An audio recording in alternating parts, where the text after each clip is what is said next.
أعوذ بالله من الشيطان الرجيم.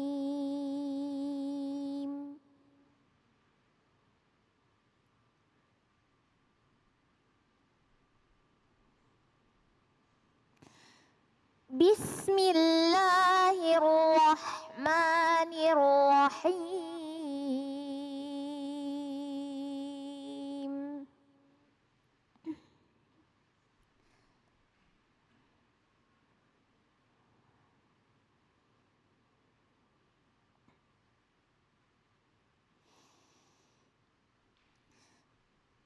ولا ترى إذ يتوفى الذين كفروا الملائكة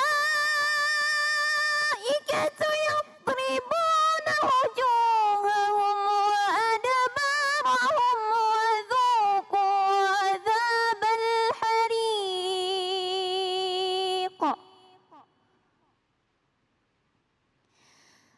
صدق الله العظيم.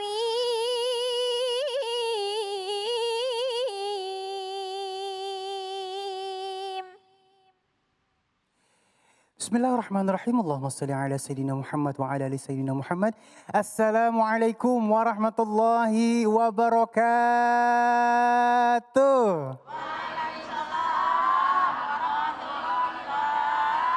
Alhamdulillahirrahmanirrahim. Kembali lagi di Cahaya Hati Indonesia. Masya Allah. Mudah-mudahan hari ini banyak ilmu yang kita dapatkan yang akan menyelamatkan kita di dunia maupun di akhirat. Amin.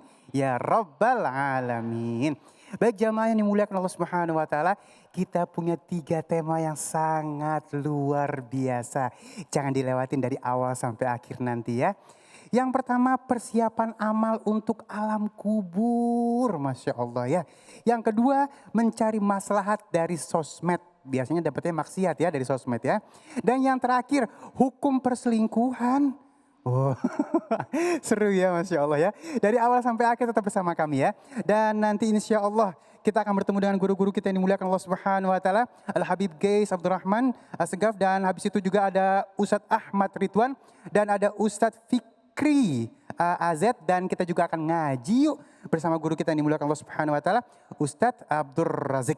Dan sebelumnya Ali juga ingin memberitahukan kepada seluruh pemirsa di rumah, baik yang ada di rumah maupun di studio, tetap menjaga protokol kesehatan dengan 5M, mencuci tangan menggunakan masker, menjaga jarak, menghindari kerumunan, dan batasi diri untuk bepergian. Kalau nggak penting-penting amat di rumah aja ya. Dan baik, kita sapa dulu yang sudah hadir di masjid. Assalamualaikum. Sehat semuanya? Alhamdulillahirrahmanirrahim. Dari majelis taklim mana Bu? Abdul Aziz, daerahnya Jati Asih. Terima kasih sudah sampai di sini. Mudah-mudahan hari ini banyak ilmu yang barokah kita dapatkan. Amin ya rabbal alamin. Baik, yuk sama-sama yuk. Bismillahirrahmanirrahim.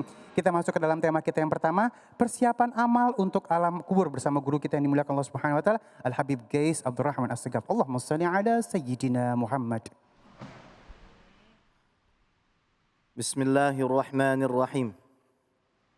Assalamualaikum warahmatullahi ta'ala wabarakatuh. Waalaikumsalam warahmatullahi wabarakatuh. Alhamdulillah. Wassalatu wassalamu ala Sayyidina Rasulillah. Sayyidina Muhammad ibni Abdillah wa ala alihi wa sahbihi wa mawalah. Wala hawla wala quwwata illa billah. Ashhadu an la ilaha illallah wahdahu la syarika lah. Wa ashhadu anna sayyidana wa maulana Muhammadan abduhu wa rasuluh. Alladhi la nabiyya wa la rasula ba'da. Amma ba'du fanawayna ata'allum wa ta'lim. Wal ifadah wal istifadah wal naf'a wal intifa' wal hatha ala tamassuki bi kitabillah wa sunnati Rasulillah ibtigha'an limardatillahi wa wajhil karim. Allahumma faqihna fid din wa 'allimna ta'wil waj'alna minal ladzina yastami'una al-qawla fayattabi'una ahsanah. Allahumma arinal haqqa haqqan warzuqna ittiba'ah wa arinal batila batila warzuqna ijtinabah wa adkhilna birahmatika fi ibadikas salihin. Amin ya rabbal alamin. Para pemirsa Cahaya Hati iNews TV yang dimuliakan oleh Allah, beriman kepada al-hayah ba'dal maut, kehidupan yang ada setelah kematian, adalah harga yang tidak pernah bisa ditawar bagi orang yang beriman. Artinya, kita sebagai orang yang beriman tidak sah menjadi orang yang beriman kalau tidak percaya kepada yang namanya kehidupan setelah kematian. Akan tetapi memang faktanya di dalam aliran-aliran yang menisbatkan diri mereka ke dalam agama Islam, mereka yang ada di luar ahlu sunnah wal jamaah meyakini tidak ada azab kubur. Ini adalah sebuah kekeliruan yang nyata dan tidak boleh kita yakini. Di dalam Al-Quran Allah Subhanahu wa ta'ala berfirman, Alhaakumut takatsur hatta zurtumul maqabir. Alhaakumut takatsur artinya kalian ini dibinasakan oleh berlebih-lebihan dan bermegah-megahan sampai kalian datang ke kuburan. Al-Imam At-Tabari ketika menafsirkan ayat ini mengatakan, hatta zurtumul maqabir, maksudnya ai idza sirtum ilal maqabir wa dufintum fiha wa fi hadza dalilun ala sihhatil qaul bi'adzabil qabri. Yang dimaksud hatta zurtumul maqabir adalah pada saat kalian masuk ke dalam kubur.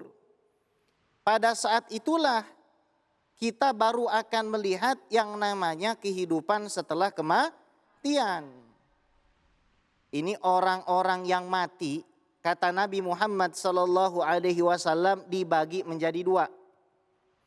Jadi setelah kita membahas bahwasannya wajib kita beriman kepada wujudnya azab kubur, karena Nabi Muhammad SAW sampai mengulang doanya 3 kali, memerintahkan para sahabatnya untuk berdoa, Allahumma inni a'udzubika min azabil qabri. Ya Allah, lindungilah kami dari azab kubur. Karena orang yang sudah meninggal tersebut dibagi menjadi 2. Ada orang yang wafat dalam keadaan husnul khatimah, ada yang wafatnya su'ul khatimah. Yang wafatnya husnul khatimah, kata Nabi SAW, dicabutnya lembut. Sebelum dicabut dikirim utusan-utusan, yaitu berupa malaikat-malaikat yang harum semerbak, wangi, tampan, ganteng luar biasa dalam wujud yang indah. Kemudian datang malaikat Israel berkata dengan lembut, ya ayyatuhan nafsul mutmainnah, irji'i ila rabbiki radiyatan mardiyah. Wahai jiwa yang tenang, pulanglah kamu kepada Tuhanmu dalam keadaan ridha dan diridhai. Itu nyawa yang keluar, ruhnya orang beriman, yang hidupnya sholatnya gak pernah bolong, yang hidupnya habis untuk membaca Al-Quran, yang hidupnya tidak pernah berlaku pelit dan serakah, suka memberi dan mengabulkan, menyelesaikan hajat manusia, menyenangkan hati umatnya Nabi Muhammad SAW, maka orang-orang seperti ini ruhnya akan menciptakan harum yang mana keharumannya tersebut memenuhi seluruh bumi. Luar biasa, Bu. Bisa jadi orang itu meninggalnya gak pakai minyak wangi, tapi karena banyak amal solehnya, ketika wafatnya dalam keadaan harum semerbak. Setelah itu malaikat-malaikat yang tadi duduk-duduk mendatangi ruh orang soleh tersebut dibalut dengan kain kafan yang wangi langsung dari surga. Dibawa ke langit pertama, disolati oleh seluruh malaikat yang ada di langit pertama. Ajib. Naik langit kedua, disolati oleh seluruh malaikat yang ada di langit kedua. Sambil mereka berdecak kagum bertanya-tanya, nih orang amalannya apa? Kok sampai harum semerbak begini ruhnya? Sudah melampaui 7 lapis langit sebagai bentuk penghormatan dari Allah. Maka Allah Subhanahu wa ta'ala memerintahkan ruh tersebut untuk dituliskan namanya di Illiyin. Wa ma adraka ma illiyun kitabum marqum yashhaduhul muqarrabun. Yang dimaksud Illiyin ini adalah kitab yang tertulis. Nama orang-orang ahli surga termaktub di situ yang disaksikan oleh para malaikat. Setelah ruhnya tercatat, Allah sudah janji. Saya sudah katakan di dalam Al-Quran, saya ciptakan kalian dari bumi. Kemudian kalian akan dikeluarkan dari bumi dan dikembalikan ke bumi, dibangkitkan di bumi. Maka ruhnya tersebut dikembalikan kemana? Ke dalam kubur. Ini orang soleh dikasih down payment sama Allah. Apa down paymentnya? Orang tuh kalau soleh wafatnya husnul khotimah, ini pertama-tama nih, kuburannya diperluas sejauh 70 hasta. Artinya kita dikasih kamar sejauh 35 meter persegi. Luas nggak?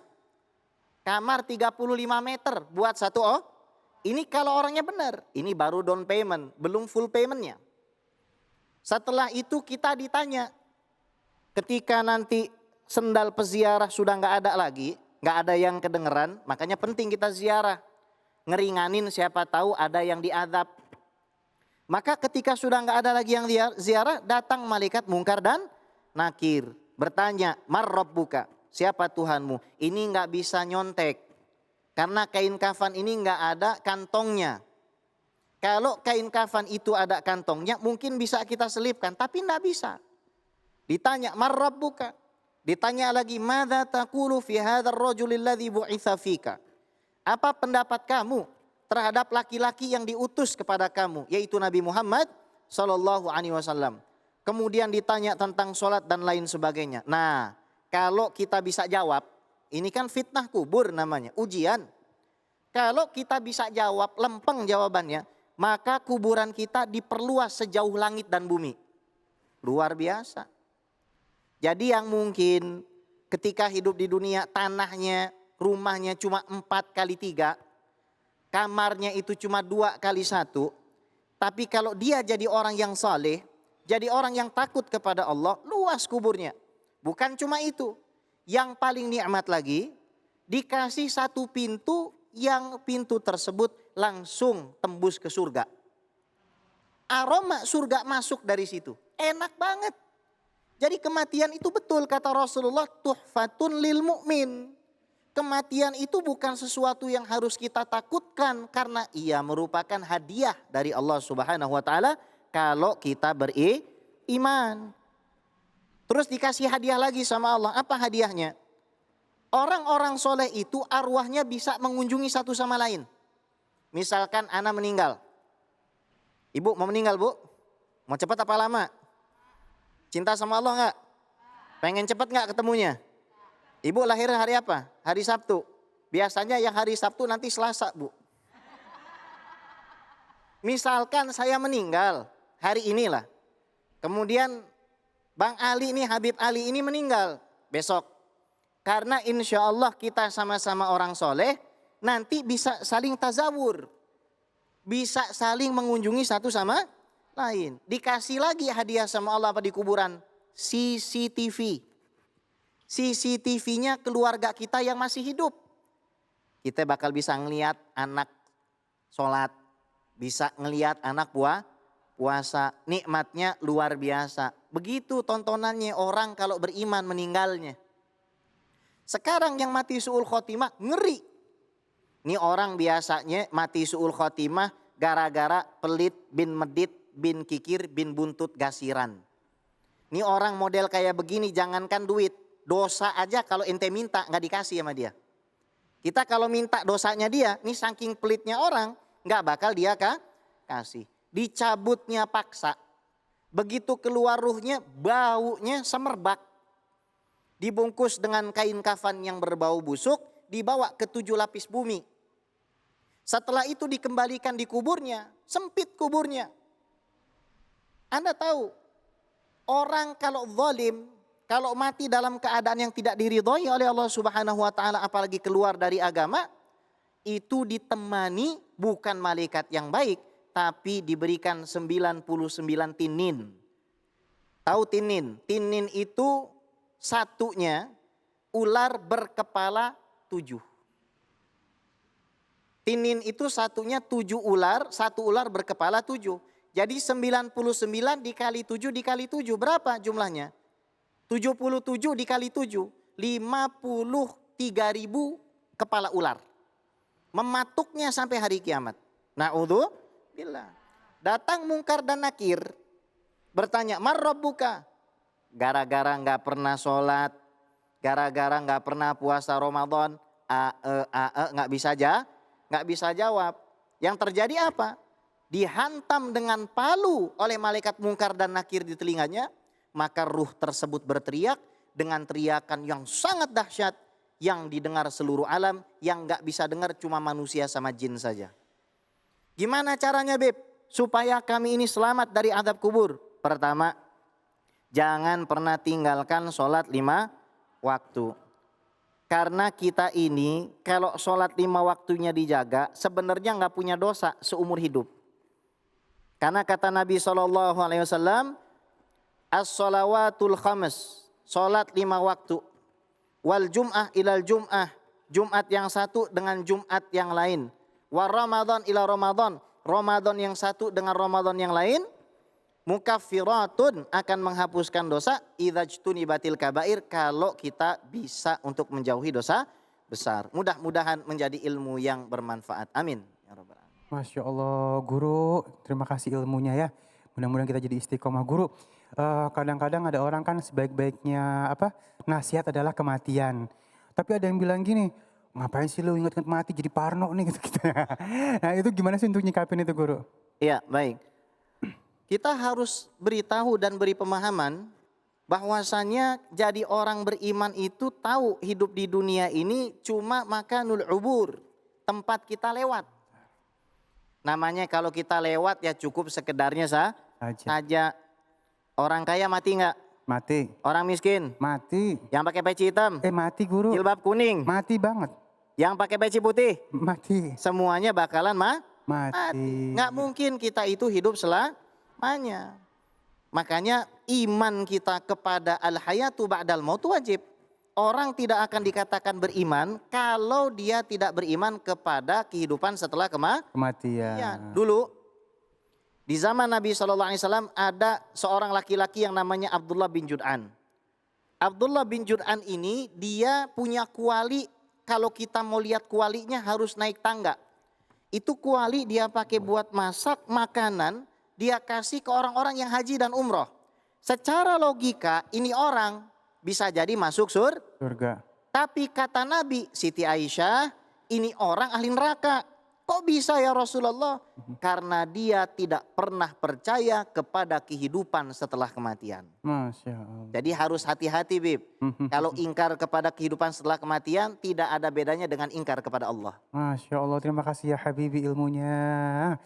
Baik jamaah yang dimuliakan Allah Subhanahu wa taala, kita akan masuk ke dalam tema kita yang selanjutnya, yaitu mencari maslahat dari sosmed. Insya Allah akan disampaikan oleh guru kita yang dimuliakan Allah Subhanahu wa taala, Al Ustadz Ahmad Ridwan. Jangan kemana-mana, tetap bersama kami di Cahaya Hati Indonesia.